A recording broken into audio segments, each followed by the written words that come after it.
Yo, what is up everybody? Welcome to another brand new YouTube channel. You guys are probably getting used to me hearing that by now. If you guys want to know what happened to Q Reviews, listen to this intro real quick. If you guys actually just want to jump into the beat and see what I'm doing with this new channel, I'll have a timestamp like up on the screen or in the description or something. But I just want to explain what's going on. So what happened with Q Reviews? I took a break from music, and I wouldn't say I got bored of it, but I was kind of in a block, and I can't not create. For so many years, I've been addicted just to the feeling of, like, recording, editing, and posting a video. I don't know why, that's just me, but when I get bored, I decided to make a whole new YouTube channel. It was kind of a big deal, to be honest. It got a lot of views. It did really well up until the end. Not so much. This is the Q Reviews channel. I'm just renaming it. Don't know what the name is yet. What I'm going to do is I'm going to record just like a breakdown. So if you guys have seen those like Genius breakdown things, except I'm not a crackhead, that's basically what I'm doing. So I'll break down the like layer by layer, like what I did with the beat and stuff. If you guys going to enjoy this video or want to see more content like this, make sure you subscribe, because I'm excited to be back and like at it, because like I know what I want to do right now. So it would help me a lot if you left a like down below, but more importantly, share this with people. Subscribe, hit the bell so you don't miss an upload. I am going to be staying on a schedule for real this time. I'm very pumped for this YouTube channel.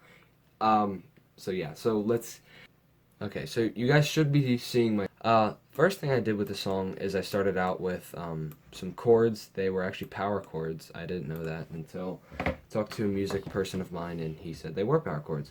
So first thing I started out with was actually this right here. So the first thing I started with was these power chords right here. So that was the original like driving part, and then I kind of noticed that those three chords kind of got repetitive. So on this last chord, I changed it up a little bit. The final version was, and then I think I switched them up at the end. Either way, that's what you hear throughout the beat. That's kind of like the blood of the beat. Then I added like actually kind of a very obnoxious melody over it, and so I took a lot of those notes out, and the final thing I ended up with right here was this. Here we go.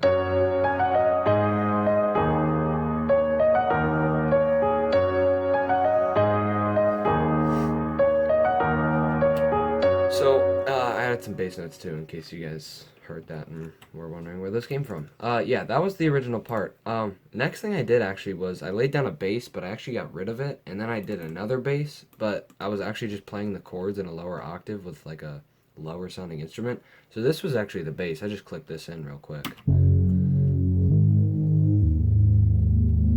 And you guys kind of get the gist. That goes over one more time. Real simple. Next thing I did was the drums, actually. So, like always, I always lay down a snare first. So yeah, this is what it is. Kind of has a lot of reverb on it. This is the snare.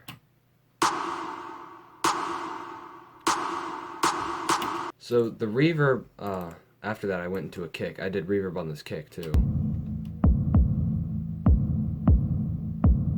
So, reverb, if you guys don't know, is kind of like that echo, so the spacey feeling. The kick and snare go so hard in this song. Oh my god.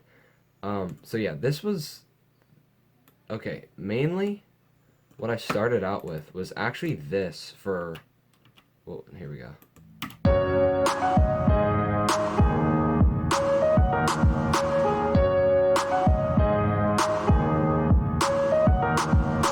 And for a while, I kind of got stuck with that. And, yeah, I kind of got stuck with that there, and then I took a break, and I came back, and I was like, yo, this needs a hi-hat.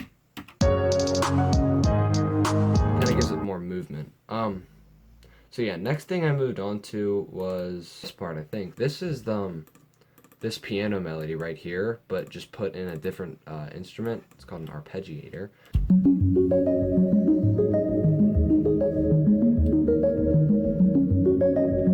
you guys do know anything about mixing and beat making and producing like this, a lot of producers nowadays use a lot of effects. So they'll go into this mixer rack, and I do use this. I'm not 100% primitive, but I'll EQ some things here and there, real simple effects. I like to keep my beats not necessarily simple, but when it comes to effects, I don't want them to sound like they were pushed through a computer. So what a lot of songs will do, like even like bands, like they'll record like real takes and then they'll put it through a computer and just completely water down the whole thing. That's not my style. I don't like doing that, even though I'm making it on a computer. And this little part right here sounds pretty computery, but that's just my style. Next thing I added here was the melody, actually. So yeah, this is kind of, I played most of this melody and then I tightened it up and fixed it and stuff like that. So yeah, this is kind of what brings the beat together. This is the melody.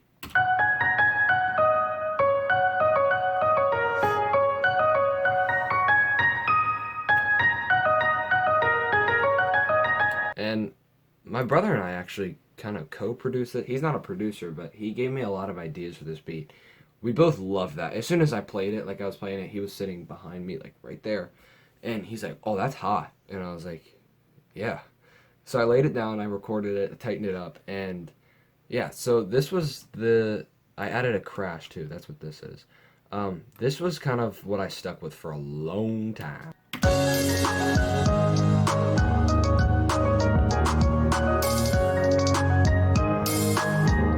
So that's kind of what you hear throughout the majority of the song, but that's what I stuck with for a while. This is where the final song is laid out. So if you guys enjoyed this video, quick little video, didn't want it to be too long. If you guys like this video, make sure you leave a like down below, and please share this with people. Subscribe if you're new, hit the bell so you don't miss an upload. Comment what other stuff you guys want to see if you really want to see something in particular. I'll let you guys hear the final beat, but right now I'm going to skirt out this piece. I'll see you guys in the next video. Goodbye.